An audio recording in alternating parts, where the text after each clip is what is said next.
한 여자가 있었습니다. 행복한 가정을 이루고 남편과 함께 알콩달콩 사는 꿈을 꾸는 평범한 여자였습니다. 같은 나라 모압 사람이 아닌 이스라엘에서 이주해온 남자와 결혼을 하고 자신의 꿈처럼 평범한 가정을 꿈꾸며 사랑으로 가정을 이루었지만 그녀의 바람처럼 결혼 생활이 행복하게 끝맺음 되지는 않았습니다. 시아버지가 이미 돌아가시고 난 다음에 결혼을 하여서 시아버지의 얼굴도 모르고 살았는데 집안에 가족력이 있었는지 남편과 그의 형제가 죽게 되었고 과부 셋만 덩그러니 남게 되었습니다. 살아남은 사람은 어떻게든 살아가야 하니까 함께 힘을 모아 살아보자고 하였지만 외국인이셨던 시어머님께서는 고국으로 돌아가시려고 짐을 쌌습니다.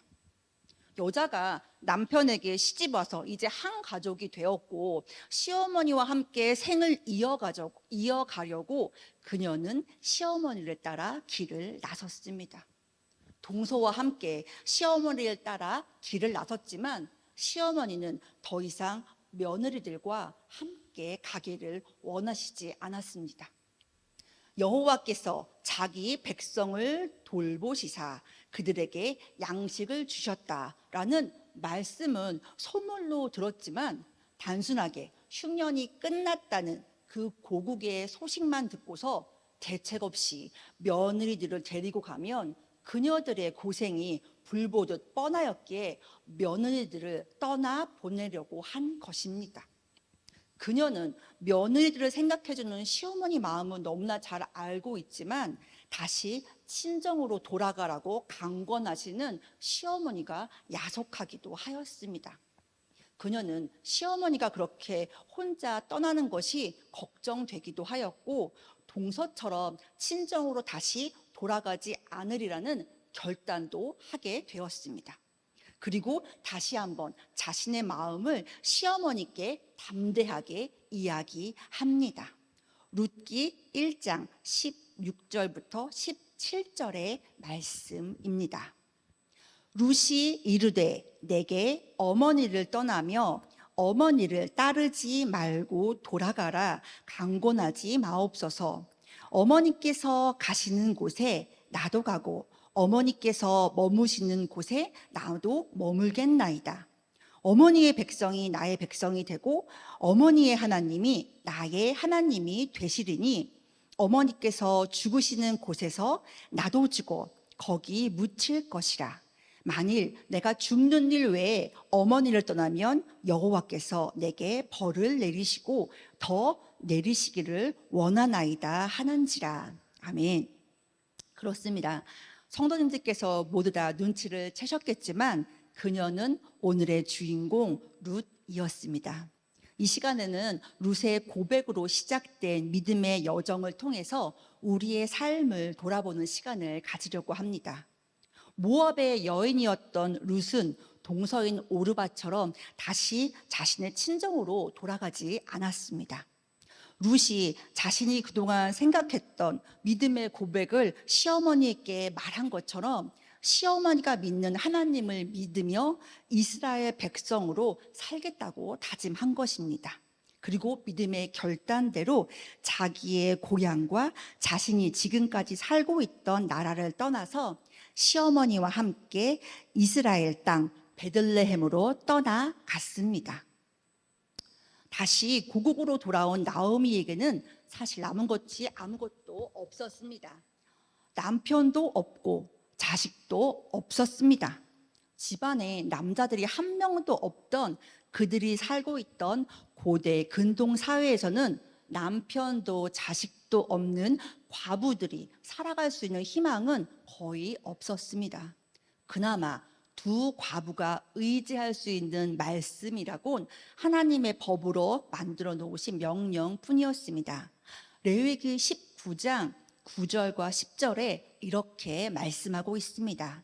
너희가 너희의 땅에서 곡식을 거둘 때에 너는 밭 모퉁이까지 다 거두지 말고 내 떨어진 이삭도 줍지 말며 내 포도원의 열매를 다 따지 말며 내 포도원에 떨어진 열매도 줍지 말고 가난한 사람과 거류민을 위하여 버려두라. 나는 너의 하나님 여호와이니라. 아멘.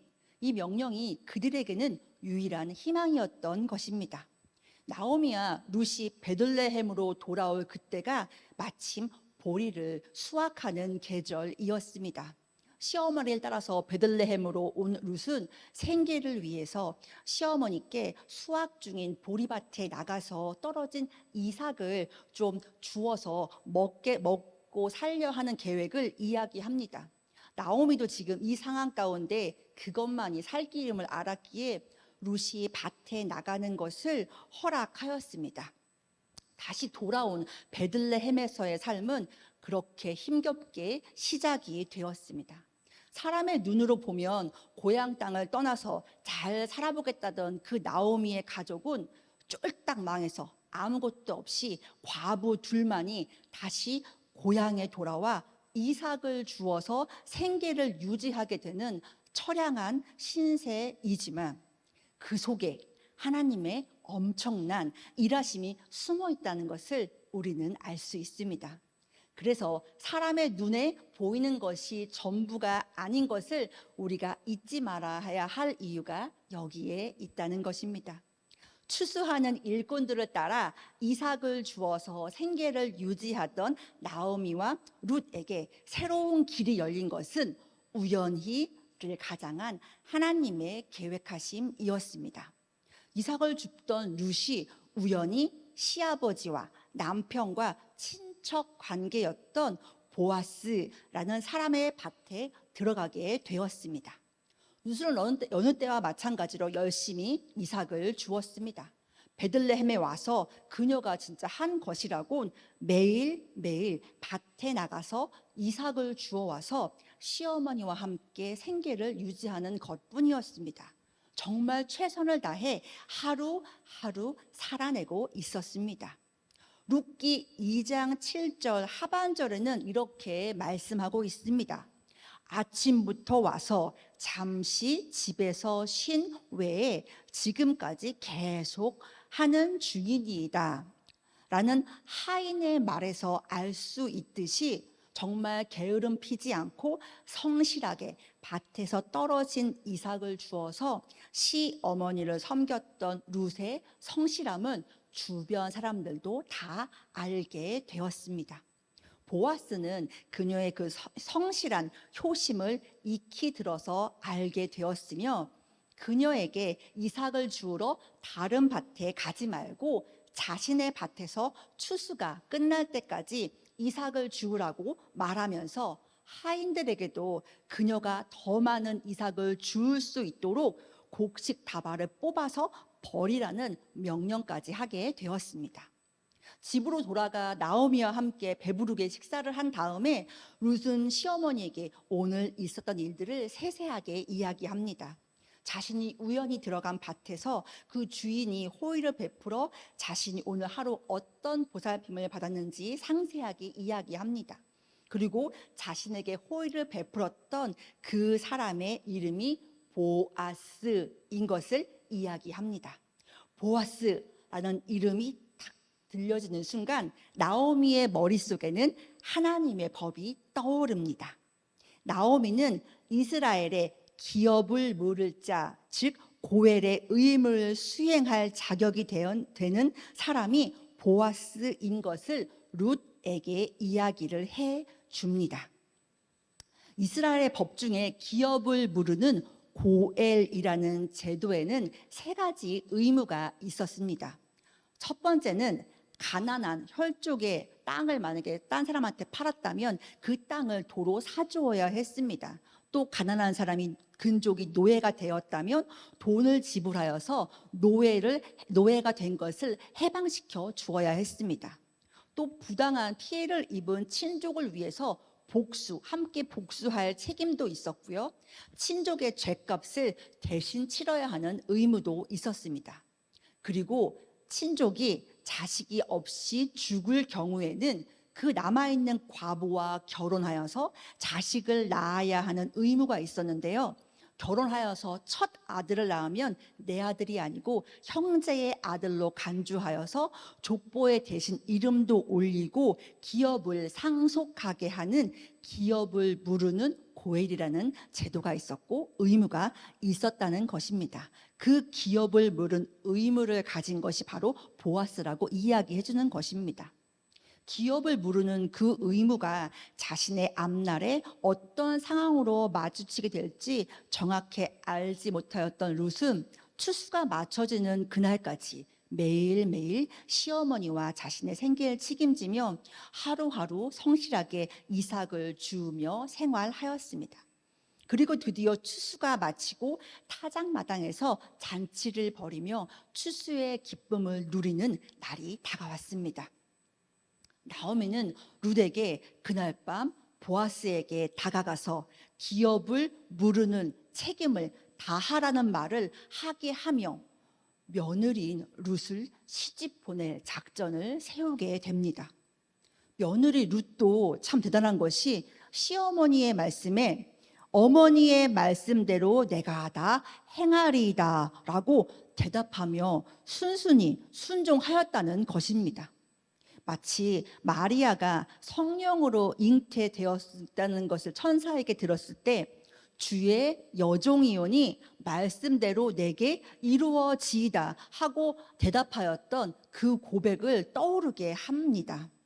시어머니의 말대로 기업을 무르는 의무를 행하는 것은 결코 쉬운 일이 아닙니다.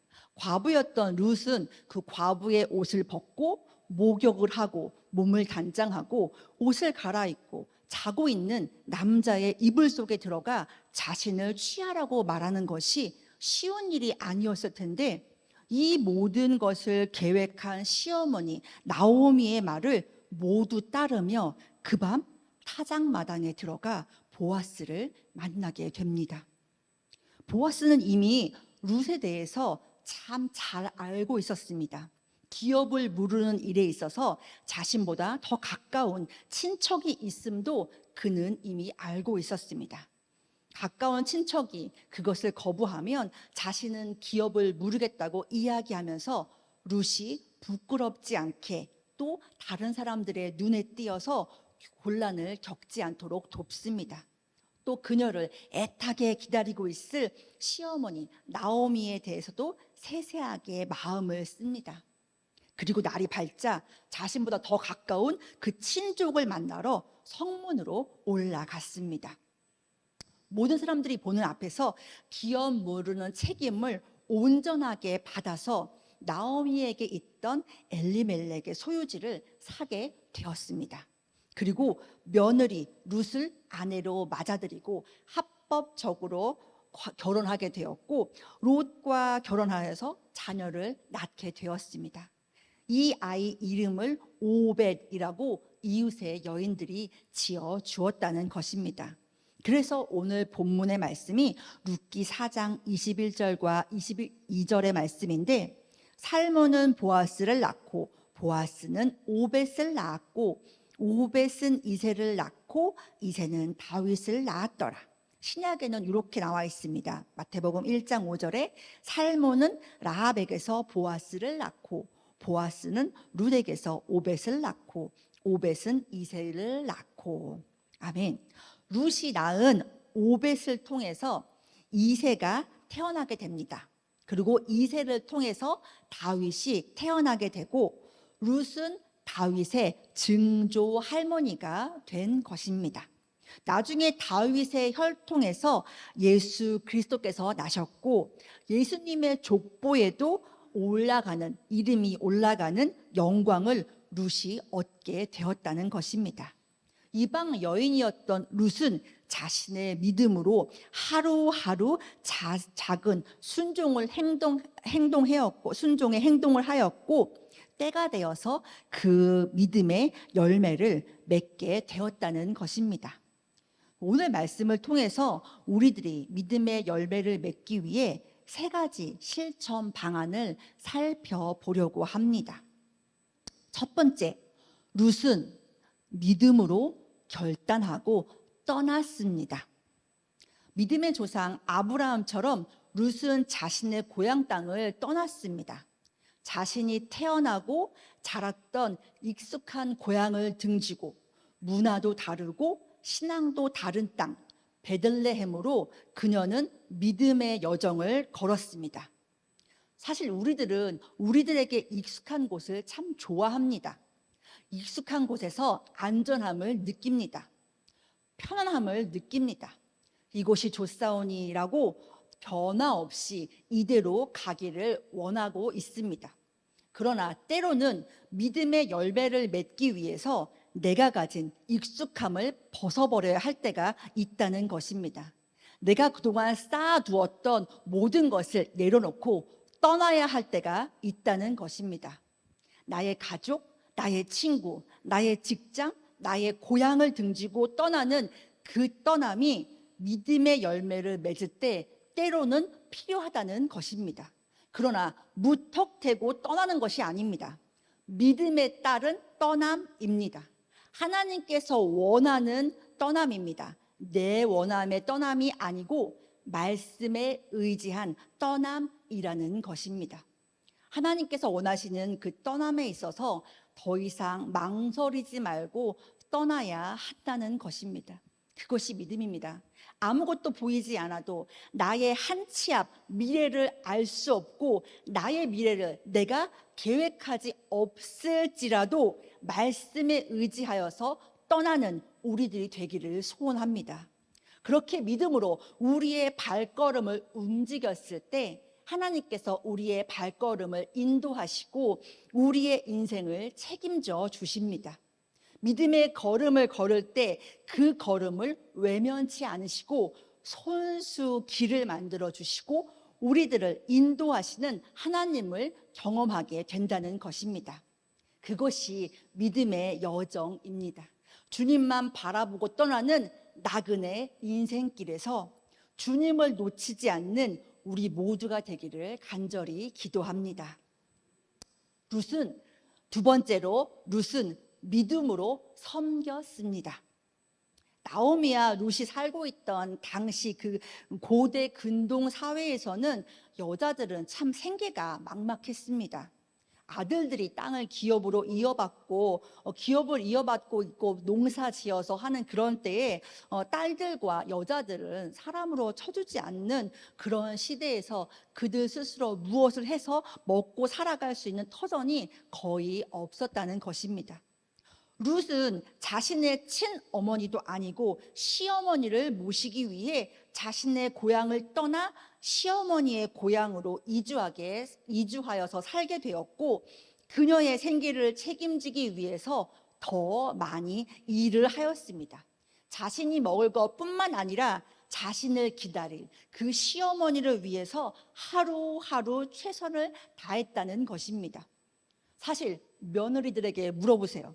우리 엄마도 아닌데 시어머니인데 그렇게 지극정성으로 섬김을 다할 수 있냐는 말입니다. 그런데 룻은 자신의 어머니처럼 나오미를 따랐고 그녀를 위해서 희생으로 섬겼습니다.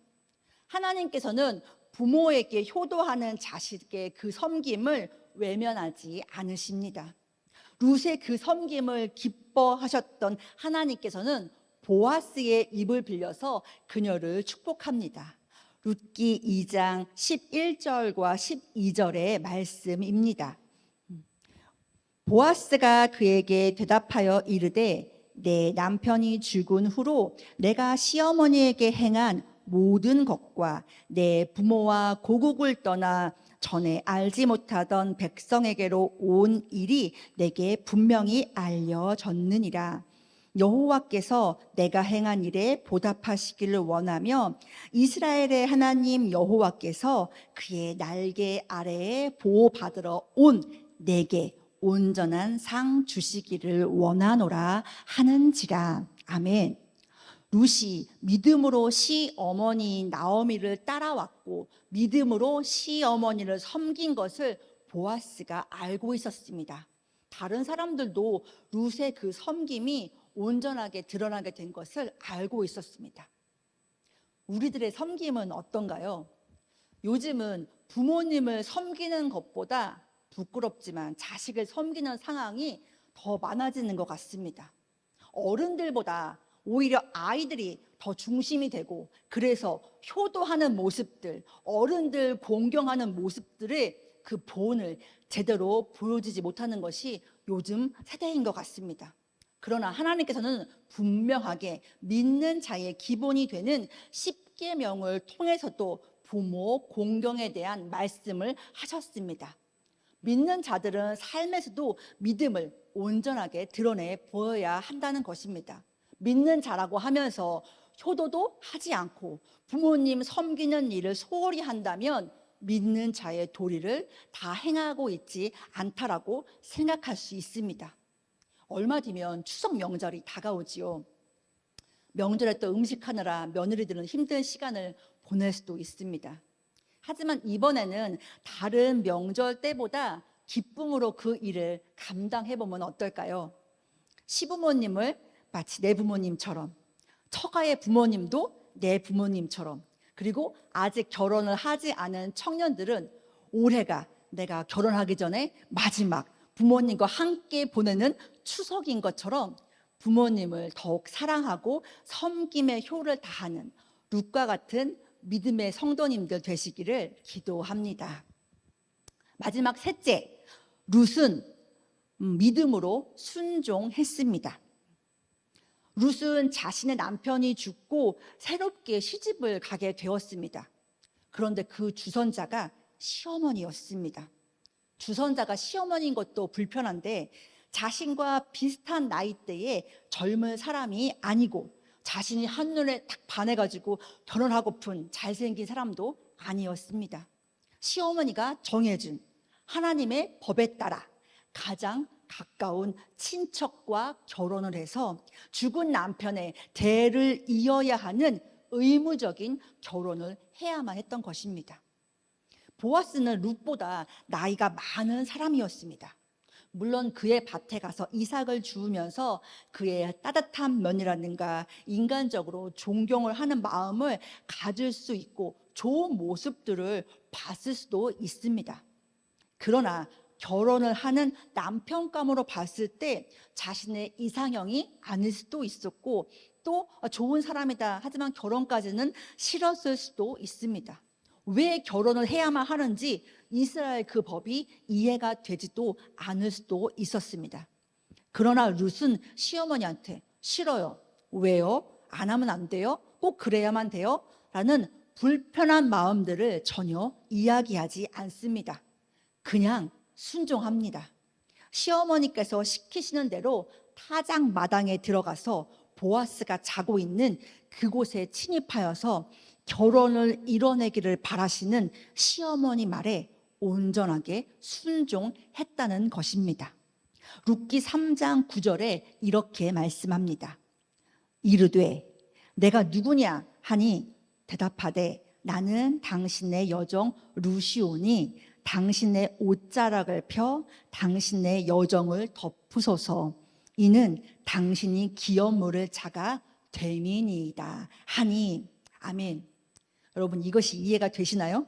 시어머니 말대로 타작마당에 들어가서 보아스에게, 이불을 자고 있는 보아스의 입을 들춰서 그 속에 들어가서 자신을 취하라고 이야기하고 있는 것입니다. 여러분 같으면 이런 상황에 순종하시겠어요? 룻처럼 순종하시겠어요? 쉽게 순종이 안 될 것 같아요. 특히 저라면 더 그랬을 것 같아요. 그런데 룻은요, 시어머니 나오미의 속마음을 잘 헤아렸던 것 같아요. 나오미가 룻에게 안식을 할 수 있는 곳을 구해주면서 룻이 복되게 해준다는 그 말을 온전하게 믿고 그 속에 숨어있는 따뜻한 사랑을 깨달았던 것 같아요. 그래서 자신이 지금 비록 보아스에 대해서 잘 알 수 없지만, 이 결혼이 좋은지 나쁜지 알 수 없지만 시어머니 나오미의 말을 믿고 그 말에 순종하여서 결혼까지 하게 됐던 것 같아요. 모든 것을 믿음의 관점으로 바라보았던 룻은 이해가 되지 않는 이 세 가지 모든 것을 믿음으로 순종하면서 다 행동에 옮겼어요. 그랬더니 다윗의 증조 할머니가 되는 놀라운 영광이 그에게 있었어요. 이방인이지만 예수 그리스도의 족보에 이름이 올라가는 놀라운 인생이 되었다는 것입니다. 이것이 믿음의 열매입니다.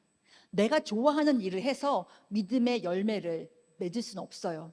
때로는 내가 하기 싫고 내가 죽기보다 하기 싫은 그 일을 하게 될지라도, 내 생각으로는 이 상황이 이해가 되지 않더라도, 내 눈에 당장 보이지 않더라도 그것을 순종하고 행했을 때 믿음의 열매를 얻을 수가 있다는 것입니다. 그것이 말이 쉽지 참 고통이 따르고 행동으로 옮기기가 쉽지 않을 것입니다. 한 번에 그것이 이루어지지 않을 수도 있습니다. 그러나 우리가 진정으로 믿음으로 하나님 앞에 열매를 맺는 삶을 살고자 하는 우리 안에 그런 거룩한 소원이 있다면 우리는 순종을 행동으로 옮겨야 할 것입니다.